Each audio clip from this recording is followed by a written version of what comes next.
All right, Eric, because you're bold and you're amazing and you're the first one to speak, Beautiful. I'm going to take you to lunch on Wednesday at 1 o'clock. Okay. All right, I like the Eric. sound of that. There we go. What was your lesson? One of the big takeaways, one of the big ahas, if you will, from Mega Camp experience. I wouldn't say it's an aha, but just more of a solidifying the foundation of real estate isn't about selling houses, it's about creating relationships. Okay. Both, both. So like mine was a lot of the relationships, and they were talking about you know, making a phone call, reach out to people closest to you, having that friendship because it takes 8 minutes for human interaction for someone to feel seen. So my main purpose is reaching out to, whether it's family, friends, what have you, establishing that conversation and developing a relationship, but also doing that with my past clients. Just to randomly say like, hey, how you doing? How's the family? But relationships, not even just like buyers and sellers, but other real estate professionals. There you go. So real estate equals relationships. I like that. It's not about selling houses, it's about building relationships. Love that. And then Gary, I swear you wrote the slides for it, but his fear fit, do the scary thing. It scares you. Okay, do it scared, essentially. Uh, Eric, I'm having a brain fart. What was the word that they used when they were talking about the scaling? Optimize. Yeah, Optimize. That optimize. that was my biggest one. Like Optimize it's before you yeah, scale. it's Optimize. stuff that you already know, but like when he was mostly talking about like it's not about how much time you have, it's just how you optimize the time that you do have, and that's what I've really just been focusing on with all the shiznit that I have going on. Just Yeah, optimize that, and then we'll start scaling from there. yeah, because if you scale before you optimize, then you scaled big piece of crap. Big, big turd. I really like the Fair Fit one too, because I think I'm a person who doesn't operate out of fear, but there's something that's holding me back in my business. So listening to Gary, it pushed me to really be more introspective about that, which I really liked. And then also hearing Jason Mitchell talk and the way he's controlling his buyers, because I have a few of those buyers that do want to go and look at 10, 11 houses, but not actually pull the trigger. So that was a big win for me. Yeah, and the fear fit thing, Gary says you need to have a mentor, a guide, or a coach to help you through that. That's a big opportunity is if you find yourself in a position like, hey, I got some sticking points or some frictions, that's when you need to get lean into a mentorship role or a coaching role where you have some one-on-one insight. Introspection is great. Now, let me ask you guys a question. Without adding a person to your life, what can you do to add coaching to your life? Read. Read. Read. Big Reach pop, out. big part there, right? Reach out to the people you already know. Right. Chat, chat's been big for me. Like when you, what was it, probably a month or two ago, Dan, you talked about building your own assistant. That's been Yep. huge for me. Yeah. And chat's great for some of it. Don't ever let AI replace a person that it can be. Because I can tell you, I will find insights in what you say better than ChatGPT will. Sure. Because GPT just sees the words, not the tonality or the flinch in your face or the way you hesitate when you say something. But it is a fantastic thought vehicle for you to say, here's what I'm doing, here's what I've got going on, here's where I'm at, here's where I want to go. Be my tactical advisor. Like Fabi uses hers every week and she puts the input. She's very real. Says, hey, this is what I'm doing. And it gives her a grade. Some of you in school really like to be at the top of that list, right? Oh, I've got the highest grade in class, right? Other of us just like, all right, what did I pass or not? So however you are motivated, use your chat agent there. So All right. Enough of a sidebar. What other takeaways did you have? Come on, everyone's going to share what you got. I know who went, who had watched. List slow, sell fast. Say that again. I mean, what was it? Prep slow, sell fast. When you take your listings, really take your time on the listings. Fix the things that you know are going to pop up in inspections if possible. Find those vendors that are willing to take payment after closing for the sellers that can't necessarily afford those fixes, stuff like that, and sell fast. You know, if you prep it before you get on the market, it'll be a lot easier for all parties. How many times do you have to make a first impression? Once. Right. Tell me about a time you had a seller that wanted you to put a house on the market before it was ready. And then, well, we'll just do the work and then we'll take more pictures again. Yep. 3 weeks ago. Guys, this is a dating profile. That's essentially what it is. People are looking at your house online to see if they want to live with it or not. Reach back to 72 sold. Put the house's best foot forward. Still going straight up. Yeah. 72 Sold was a great program for teaching us how to create some of that prep to sell fast. We wanted to create the FOMO, the fear of it not being on the market, that energy around let's get it sold now, which is, you know, let's put some super high quality imagery. Pardon me.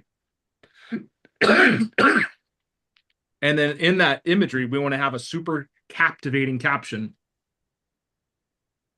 Express the lifestyle living in the house and what it gives you and the SEO value there. Because in the sea of all the houses online, you show up in a small square with a price next to it. And it's only if that picture looks good enough are they going to go deeper. By a show of hands, the 6 of you that have cameras on, well, 5 of you, including I'm the 6th person. Have you ever looked at a house and said, ooh, that house is ugly? Mm-hmm. From the pictures? Yeah. Mm-hmm. I've had a client yesterday.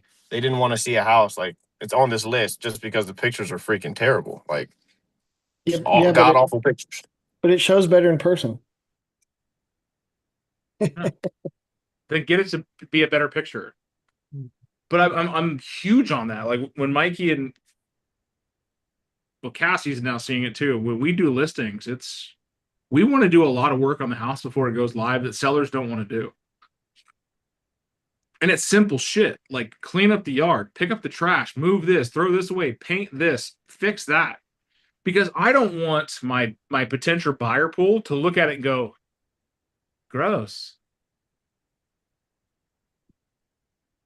And if you're doing the coming soon pre-listing, definitely prepare them that we could have a showing at any time because they'll wait till it goes live to clean up the yard and stuff like that. I had a client where I had to go and basically pick up a bunch of dog crap prior to a showing, and I mean the yard was full of it. Like there was basically no maintenance on it, you know. So definitely keep that in mind. I kind of had a good one like that, Mikey. I had a listing a few weeks ago. Me and the seller, we were out there digging up a dirt pile that he put on the side of the house. He put it there for solar panels, but it wouldn't pass inspections because of the drainage issues and whatnot. So me and him were out there digging it, and then we had a buyer just drive by, and she was there, and she ended up putting in an offer, and we're under contract with her now because she really liked the seller, she really liked me, so it worked out perfect. And we were coming soon. You'll be surprised when you sell a house quickly because you did the prep work to get there. And being able to tell sellers this, how many of you have had a deal canceled in the last 6 months because of a maintenance or a repair issue that the seller was unwilling to remedy? I just canceled one 2 days ago. Right? Was it a major issue? No, Guys, it buyers was dumb. are incredibly finicky right now over the simplest shit. Because they can be. Because there's we are now in an option neighborhood. I listened to a TikTok the other day all of my lessons come from the 7-second TikToks of you guys know, lots of value there. But it said something about your kids are picky because they've never been without. That translates into the buyer pool now is they're picky because they don't have this scarcity mindset. I'm just going to wait until the right house hits the market. Is that a motivated buyer? No, it'd be nice buyer. It'd be nice. It'd be nice if you bought a house. Maybe if win rates come down, or if we find the right house. Okay. I hear a lot of ifs. What's going to make it a must? What? So as a seller, we can remove a lot of the barrier by cleaning up the house, right? Hmm. Anyone ever tried to open a patio door that wouldn't open? Yeah. Does that make you Yesterday. think the patio door is garbage? And it's usually Yeah. just dirty. Because everyone mops and sweeps and cleans the windows, but do they clean the tracks? Why Next is that? time- Why don't? Sorry. Next time you go to a house, or today, Trey, when you're looking at houses, out of the 10 houses you show today, I want you to tell us tomorrow how many of them had dirty door tracks. I got you. Probably all of them. All of them. All right. Jess is putting another short-term rental on the market to this soon. She's going over there today to get materials list for cleaning and then to go to clean it tomorrow. And the house has been remodeled. It's like a model home and it's damn near perfect. But we walked the house and I'm like, hey, you got to wipe the door handles. We got to wipe the door trim. You got to wipe the hinges. See this stuff here. And I'm like wiping stuff off the ceiling. And the owner's like, oh, I didn't even see that. Oh, damn. That's the problem. Buyers do. So when you walk houses, you want to say, you know what? An extra 8 hours of cleaning may save you tens of thousands of dollars. Because now buyers see it as, oh, this house has been maintained. So way more prep to sell it fast. Love that. Great takeaway. I just take my tracks, Dan. I'm very guilty. Trey's like, I feel attacked. I need Or to I clean should the say, I tracks. feel attract. And I always say that because we have an Airbnb too, and our doors, we have these big Pella wood doors with the blinds inside of them. You guys know the type from the early 2000s that were super popular, but they weigh like 900 pounds. Well, they're incredibly hard to close. And I'm like, for me, it's not a problem because, well, I am larger than the average bear.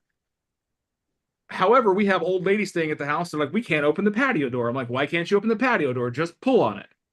Well, come to find out, the wheels are bad. And I sat on those doors having a hard time opening them the entire time I lived there, well into renting it out for over a year. And then we got this complaint from a group of teachers. I think it was like 7 or 8 teachers that stayed at the house. And then my wife's like, we can't have another one of these complaints. We need to figure out how to fix the door. So I hit the Google machine, do some prep work, find out it's like an $8 part. And it took me not even 10 minutes to do. Now those doors are, I can pinky close them, right?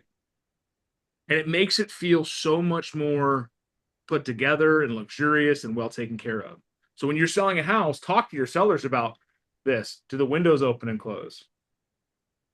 All right, Mike has a seller right now that there's a window in the kitchen that doesn't open, and he's freaking out that that's the issue that the buyers are going to cancel over.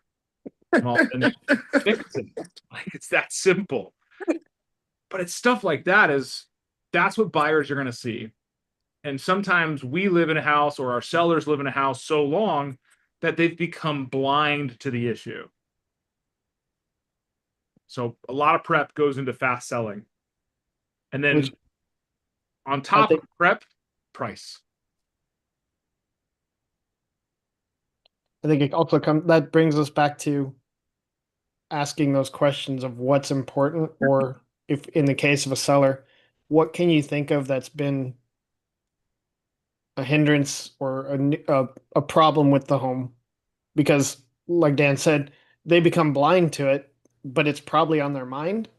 And if you ask them that question of like, what do you see that needs to be addressed on the home, and have them really think about it, they might be like, well, this window is kind of sticky, or this door, or whatever, And then with your buyers, asking them what's important, because you may not think something like power lines is important, And your buyer may say, I don't want to see another home with power lines in the background or in the backyard.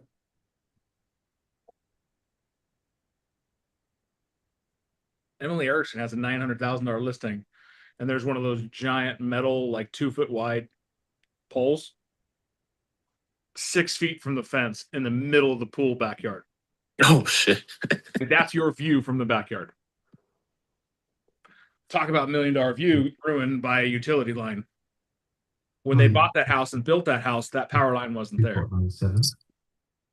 So thank you, Trey, for that prep to sell fast. And we can go all morning on talking about different things to look at to get a house ready for the market. So what else we have?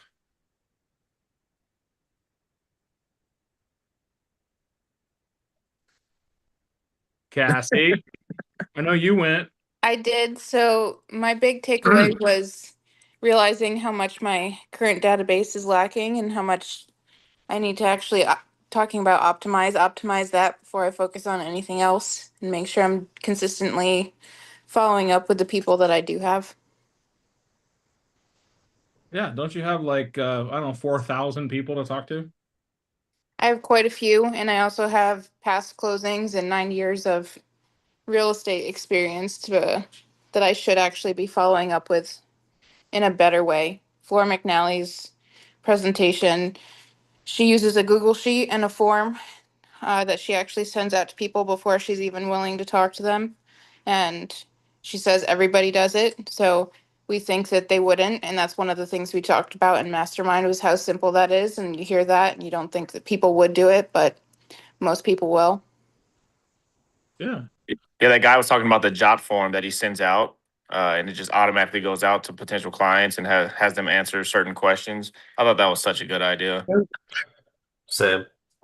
Yeah, it was. Yeah, When you're as a consumer, everyone think consumer for me. You're in a consumer space. You're going to go buy something online, or you want some information about a widget or a Hutzmawuzit. Doesn't matter. And you're seriously about buying it, and you go to the company and say, "Hey, we need this information before we can get you that information." Are you going to fill that form out? Yeah.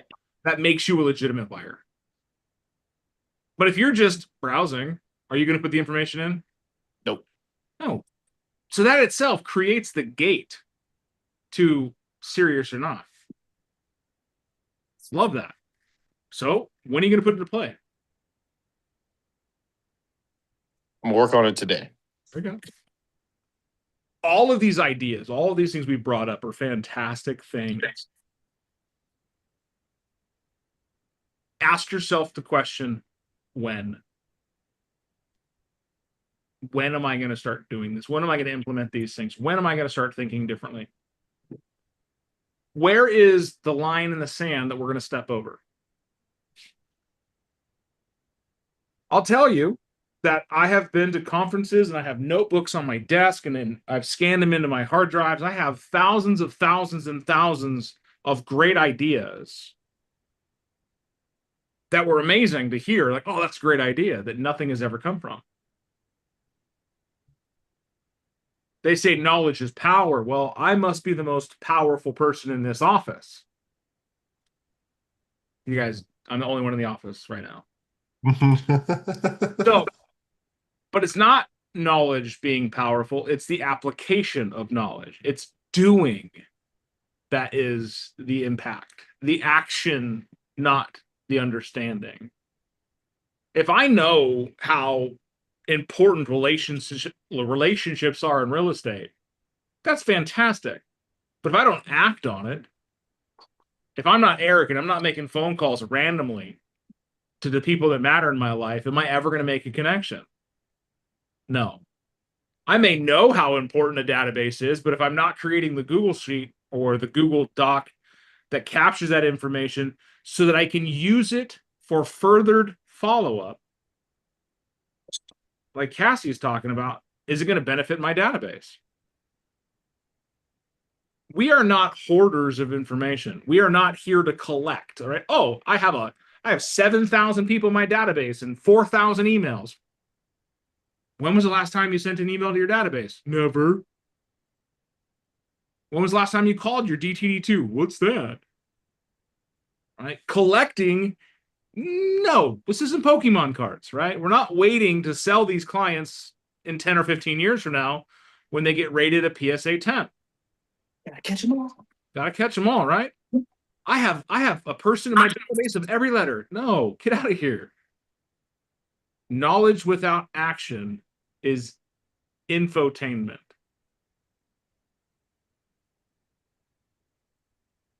Or as Johnny Choi said in one of my classes, edutainment. I think infotainment sounds better. Learning without doing is entertaining.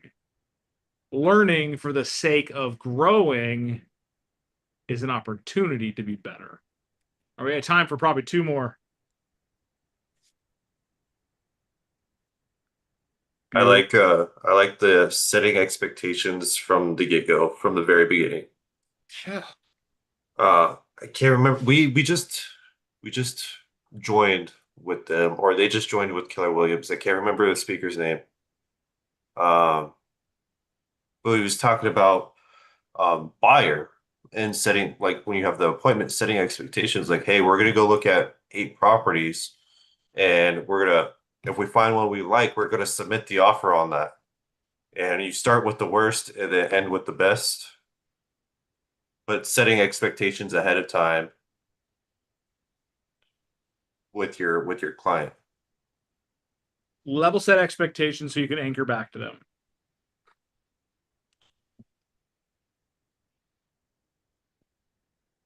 All right. Anyone else? I had a quick question about what Cassie said.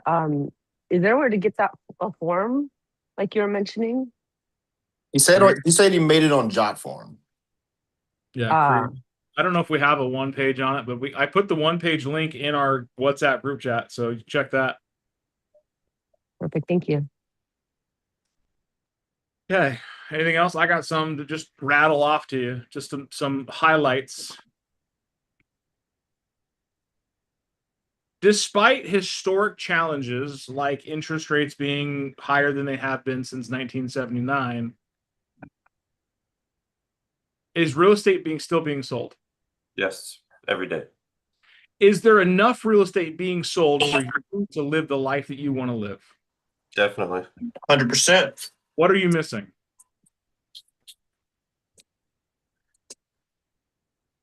Optimization. Optimization. Probably. Like maximizing the return of the opportunities you have in your bucket already. If you have a bucket of chicken wings and all you're eating is the thighs, you're leaving a lot of meat on the bone. So don't come to me and tell me you're hungry when you haven't sucked the bone dry. Right? Other side of the thing is, where does confidence come from? Right? We talk about confidence in 3 places, right? Yeah, borrowed, assumed, and learned. Earned, learned, and borrowed. Confidence comes from action that is repeated. Who knows how to ride a bike? Did you learn how to ride the bike the first time, or did you have to fall down a few times? Or was your dad smart enough to put those goofy little wheels on the side to keep you from falling off? Nope, those never went on. Yeah, my dad just put me on it, set me off, and let me go. And then I didn't know how to stop. Good luck, fucker. Have fun. Essentially. Right. To become fear fit, one must take repeated action in a safe environment. Guys, what do we have every single morning? This call. Is this a safe environment? Depends. Are you going to get made fun of? Yes. A bit. Are you going to be made fun of in a way that's intended to make you feel bad about yourself? No. No. It's humor, it's laughter, it's exposure therapy, so you guys have a safe space. So challenge yourselves. Come out with things that are like, you know what? I don't feel comfortable talking to sellers about getting their house updated or painting this or cleaning that. It feels weird for me to judge people like that. Well, we can talk about that. You can create a safe environment. You can script around it. Because the principles of action is pretty straightforward. Do it. If you're scared, as we all know my favorite thing, do it scared. One of the worst things you can do in this business is to forget that you are absolutely in control of your success. It's not the market. It's not your brand. It is 100% your activities. Was today worth your time? Yes. Always. Good. We have more ahas to go through. We'll talk more about them tomorrow. So if you didn't share today or you want to put some more thought around these things, let's talk about it. Let's see what you're doing to put these things into work, because this is only going to make you better. Knowledge without action is just entertainment. And guys, Netflix has us beat on entertainment. So let's go have them beat on action. Sound good?